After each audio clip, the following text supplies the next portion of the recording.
अगर आप भी चाहते हैं बिट्टू मलंगिया इंटरटेनमेंट का ऑडियो वीडियो सबसे पहले आप तक पहुंचे, तो लाल बटन को दबाकर चैनल को सब्सक्राइब करें और बेल आइकन दबाना ना भूलें।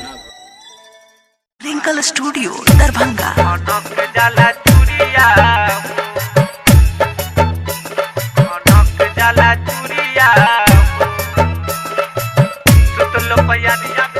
Presented by Bittu Malangia Entertainment.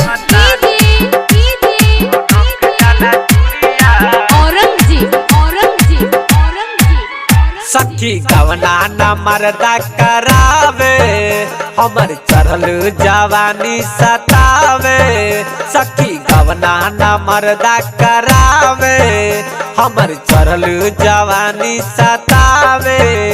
ओ हाल चल पूछे न हमसे बनल रहे दुरिया हो।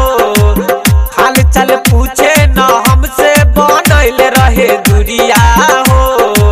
सुतलो पैया बे भतार खनक जाला चूड़िया हो। सुतलो पैया बे भतार खनक जाला चूड़िया हो। सुतलो पैया बे भतार खनक जाला चूड़िया हो। DJ Bittu Malangiya, DJ Bittu Malangiya, Madhubani Madhubani. सुतलो पैया बे भतार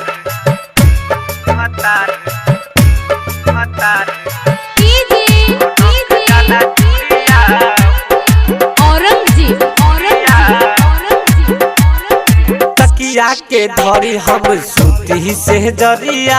केकरा के धरब सखी हम हुआ कबरिया।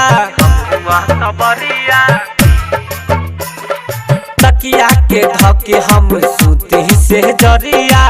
केकरा के धरब सखी हम हुआ कबरिया।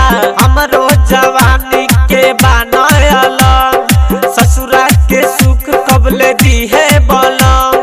दीहे बलम हाँ दीहे बलम। दीहे बलम हाँ दीहे बलम।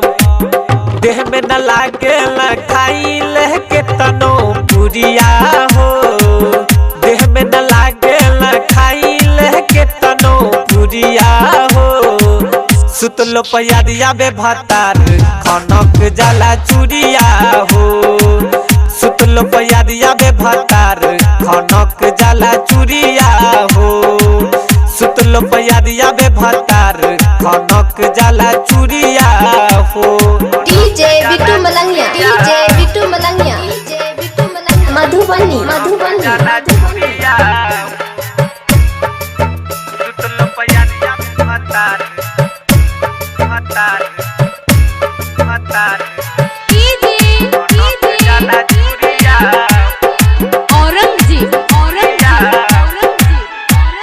मिलल है मरद सखी राइटर राकेश हो। बुझे न दुखवा और मोर कहले सहो।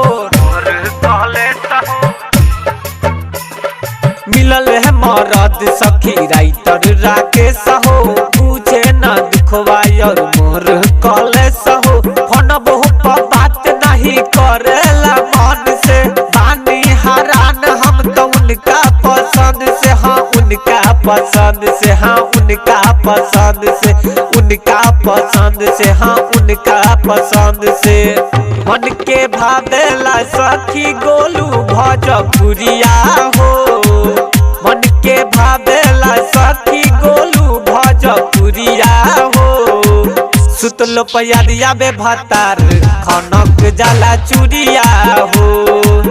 सुतलो पैया बे भतार खनक जाला चूड़िया हो।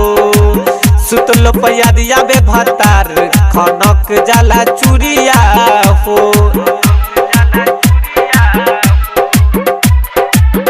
सखी गवना न मरदा करावे, हमर चढ़ल जवानी सतावे।